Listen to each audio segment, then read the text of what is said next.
नमस्कार साथियों, मैं ऋषिकेश राजली, महासचिव विकलांग अधिकार मंच हरियाणा। मैं आपको बताना चाहता हूं कि इस समय विकलांगों की हरियाणा में क्या स्थिति है। उनकी शिक्षा, स्वास्थ्य और रोजगार पर बातचीत करने से पहले मैं आपको बताना चाहता हूं कि हरियाणा में इस समय विकलांगों की आबादी क्या है। 2011 के सर्वे के मुताबिक विकलांगों की हरियाणा में आबादी है 5.5 लाख और इस समय ये डबल से भी ज़्यादा हो चुकी है। और यदि उनको मिलने वाली सुविधाओं पर हम बातचीत करें तो सबसे ज़्यादा विकलांगों को जो राहत पहुंचाती है वो विकलांग पेंशन, क्योंकि बड़ी आबादी विकलांग पेंशन पर निर्भर है। और उसकी भी यदि हम बातचीत करें तो कितने विकलांगों को पेंशन मिल रही है, तो हरियाणा में अब तक 1,75,805 विकलांगों को ही पेंशन सरकार दे रही है। और जो बच्चे स्कूल में नहीं जा पाते उन विकलांग बच्चों की भी संख्या, जो पेंशन लेने वालों की, वो मात्र 13,500 है। और ये जो पेंशन लेने के लिए जब बैंक में जाते हैं या वो पेंशन उसको कितनी सुविधाजनक तरीके से मिल पाती है कि नहीं मिल पाती, उस पर भी हम बातचीत करें तो इन जो 2.25 लाख लोगों को जो पेंशन मिल रही है, इसमें भी लेने में बड़ी कठिनाइयाँ उन्हें महसूस करनी पड़ रही है, उठानी पड़ रही है।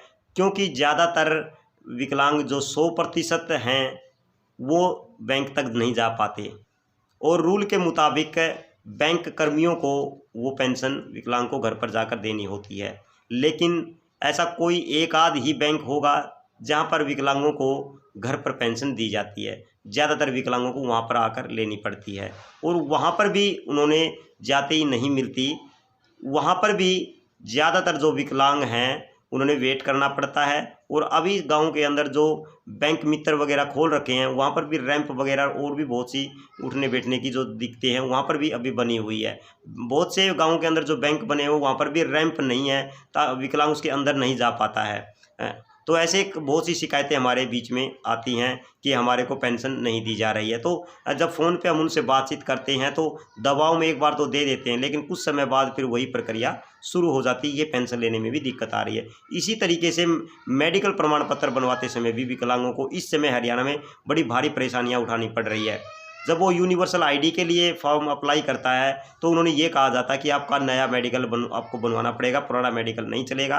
पेंशन के लिए भी अप्लाई करते हैं तो वहाँ पर भी कहते हैं कि आपका पुराना मेडिकल नहीं चलेगा, नया मेडिकल आपको बनवाना पड़ेगा। जब वो नया मेडिकल बनवाने जाते हैं तो उसमें भी बहुत सा फेरबदल कर दिया जाता है। रूल के मुताबिक अभी ऊपर से कोई आदेश जारी नहीं हुए हैं कि नया मेडिकल ही ज़रूरी है, पुराना मेडिकल नहीं चलेगा। लेकिन अलग अलग ज़िलों में डॉक्टरों के जो बोर्ड बने हुए हैं वो डॉक्टर अपनी मनमर्जी उस तरीके से चला रहे हैं। इसके लिए विकलांगों को बड़ी परेशानियाँ आ रही हैं और वहाँ पर पीने के पानी की, बैठने की तक की भी समस्याएं आई हुई है। उसी तरीके से विकलांग खिड़कियाँ भी बहुत से हॉस्पिटलों में नहीं है और जहाँ से पर्ची वगैरह कटवा कर जो डॉक्टर के पास जाते हैं तो काफ़ी वेट के बाद उनका अंदर जाने के लिए, दवाइयाँ वगैरह लेने के लिए डॉक्टर से मिलने का उन्हें समय मिलता है। और ज़्यादातर विकलांगों को बाहर की दवाइयाँ लिख के दी जाती है। ये बड़ी समस्याएं हॉस्पिटलों के अंदर आ रही है और स्वास्थ्य में, क्योंकि ज़्यादातर जो विकलांग पेंशन में गुजारा करते हैं प्राइवेट सेक्टर में तो इलाज करवा नहीं पाते, सरकारी हॉस्पिटल में आना पड़ता है और वहाँ पर भी बाहर की दवाइयाँ लिख दे तो बड़ी समस्या ये आ जाती है कि वो 2250 रुपये में खाना खाएं या दवाइयों पर खर्च करें। तो ये एक प्रकार का संकट विकलांगों के ऊपर उस तरीके से बना हुआ है। और दूसरे तरीके यदि हम बातचीत करें रोज़गार का, रोज़गार तो पूरे भारत में ही प्राइवेट सेक्टर में मात्र 0.5% लोगों को रोज़गार है, सरकारी सेक्टर में 0.4%, दोनों को मिलाकर भी 0.9% सरकार ने रोज़गार दिया है। तो इसका मतलब बहुत बड़ी आबादी अभी भी विकलांगों की उससे वंचित है। और शिक्षा का जो स्तर है वो बहुत ही खराब है, क्योंकि शिक्षा हरियाणा में 75% शिक्षा स्तर है। लेकिन यदि विकलांगों का शिक्षा स्तर की हम बातचीत करें, 52% ही विकलांग पढ़े लिखे हैं। बाकी विकलांगों को पढ़ाया नहीं गया है, या कह सकते हैं कि उन्होंने वो उचित वातावरण सरकार ने नहीं दिया जो उन्होंने देना चाहिए। क्योंकि ज़्यादातर जो स्कूल हैं वो जो स्पेशल स्कूल हैं वो प्राइवेट स्कूल ही हैं और वहाँ पर भी भारी भरकम फीस और वहाँ पर हॉस्टल वगैरह की सुविधा ना होने की वजह से माँ बाप उनको अपने बच्चों को नहीं पढ़ा पाते, इसलिए वो शिक्षा से भी वंचित हो जाते हैं। और ख़ास करके जो मूक बधिर हैं और ब्लाइंड है उन्होंने ज़्यादा परेशानियाँ उस तरीके से उठानी पड़ रही है। और जो शिक्षा का अधिकार कानून के तहत जो स्कूल हैं, आम स्कूल है, वहाँ पर भी विकलांग बच्चे भी पढ़ सकते हैं, लेकिन वहाँ पर स्टाफ की कमी होने की वजह से उस तरीके से वहाँ पर उनके दाखिले नहीं दिए जा रहे हैं। तो बहुत बड़ी शिक्षा में भी इस तरीके से दिक्कतें आ रही हैं, जो सरकार ने बहुत ज़्यादा शिक्षा के ऊपर ध्यान देने की भी ज़रूरत है।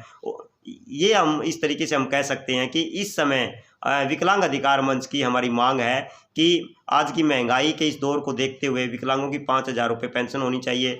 जो विकलांगों के पद खाली पड़े हैं, उनके पदों को सरकार जल्द से जल्द भरे, और सरकारी सेक्टर में भी 5-4% जो उनका कोटा बनता है 2016 कानून के मुताबिक, वो वहाँ पर लागू किया जाना चाहिए। और आयुष्मान जैसे जो कार्ड बने हुए हैं वो तमाम विकलांगों के बनाए जाएं, ताकि वो स्वास्थ्य संबंधित उनकी जो परेशानियां हैं उनको ना आ पाएँ। इस तरीके से हम कह सकते हैं कि जो बस पास और जो रेल पास की है वो भी हमारा 40% पे ही लागू किया जाना चाहिए, क्योंकि रेल पास बनवाने में भी कई जगह अलग अलग कंडीशन बना रहे हैं। कोई 50 पे बना रहा है, कोई 55 पे बना रहा है, कोई 45 पे, कोई 40 पे, लेकिन रूल के मुताबिक जो बननी चाहिए वो उस तरीके से नहीं बनाए जा रहे हैं। पेंशन भी कि 60 पे दी जा रही है, हमारा मानना है कि 40% पे पेंशन मिलनी चाहिए। उसी तरीके से हमारा जो बस पास है वो 100% पे सरकार बनाती है, वो हम चाहते हैं कि 40% पे बने।